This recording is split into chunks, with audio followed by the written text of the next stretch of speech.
एक शख्स गाड़ी से उतरा और बड़ी तेजी से एयरपोर्ट में घुसा। जहाज उड़ने के लिए तैयार था। उसे किसी कॉन्फ्रेंस में पहुंचना था जो खास उसी के लिए आयोजित की जा रही थी। वो अपनी सीट पर बैठा और जहाज उड़ गया। अभी जहाज कुछ दूर ही उड़ा था कि कैप्टन ने ऐलान किया, तूफानी बारिश और बिजली की वजह से जहाज का रेडियो सिस्टम ठीक से काम नहीं कर रहा, इसलिए हम करीबी एयरपोर्ट पर उतरने के लिए मजबूर हैं। जहाज लैंड होते ही अब वो शख्स बाहर निकला और कैप्टन से शिकायत करने लगा कि उसका एक एक मिनट कीमती है और होने वाली कॉन्फ्रेंस में उसका पहुंचना बहुत जरूरी है। पास खड़े दूसरे मुसाफिर ने उसे पहचान लिया और बोला, डॉक्टर पटनायक, आप जहां पहुंचना चाहते हैं टैक्सी द्वारा यहां से केवल 3 घंटों में पहुंच सकते हैं। डॉक्टर ने उस शख्स का शुक्रिया अदा किया और टैक्सी लेकर निकल पड़ा।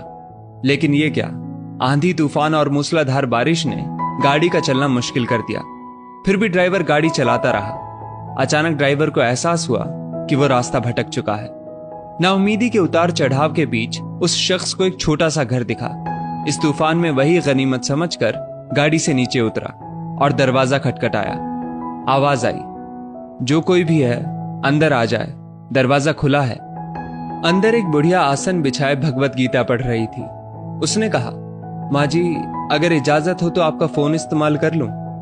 बुढ़िया मुस्कुराई और बोली, बेटा, कौन सा फोन? यहां ना बिजली है ना ही फोन। लेकिन तुम बैठो, सामने चरणामृत रखा है, पी लो, थकान दूर हो जाएगी। और खाने के लिए भी कुछ ना कुछ फल मिल जाएगा, खा लो ताकि आगे सफर के लिए कुछ शक्ति आ जाए। डॉक्टर ने शुक्रिया अदा किया और चरणामृत पीने लगा। बुढ़िया अपने पाठ में खोई थी कि डॉक्टर की नजर उनके बगल में पड़ी। एक बच्चा कंबल में लिपटा पड़ा था जिसे बुढ़िया थोड़ी थोड़ी देर में हिला देती थी। बुढ़िया ने पाठ समाप्त किया तो डॉक्टर ने कहा, माँ जी, आपके स्वभाव और एहसान ने मुझ पर जादू कर दिया है। आप मेरे लिए भी दुआ कर दीजिए, ये मौसम साफ हो जाए। मुझे उम्मीद है आपकी दुआएं जरूर कबूल होती होंगी। बुढ़िया बोली, नहीं बेटा, ऐसी कोई बात नहीं। तुम मेरे अतिथि हो और अतिथि की सेवा ईश्वर का आदेश है। मैंने तुम्हारे लिए भी दुआ की है। परमात्मा का शुक्र है, उसने मेरी हर दुआ सुनी है।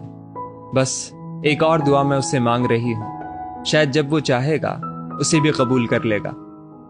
कौन सी दुआ? डॉक्टर ने पूछा। बुढ़िया बोली, ये जो 4 साल का बच्चा तुम्हारे सामने अधमरा पड़ा है, मेरा पोता है। ना इसकी माँ जिंदा है ना ही बाप। इस बुढ़ापे में इसकी जिम्मेदारी मुझ पर है। डॉक्टर कहते हैं इसे कोई खतरनाक रोग है जिसका वो इलाज नहीं कर सकते। वो कहते हैं एक ही नामवर डॉक्टर है। क्या नाम बताया था उसका? हाँ, याद आया, डॉक्टर पटनायक। वो इसका ऑपरेशन कर सकता है। लेकिन मैं बुढ़िया कहाँ उस डॉक्टर तक पहुंच सकती हूँ? बच्चे को लेकर जाऊं भी तो पता नहीं वो देखने के लिए राजी भी हो या नहीं। बस अब बंसी वाले से यही मांग रही थी कि वो मेरी मुश्किल आसान कर दे। डॉक्टर की आंखों से आंसुओं का सैलाब बह निकला।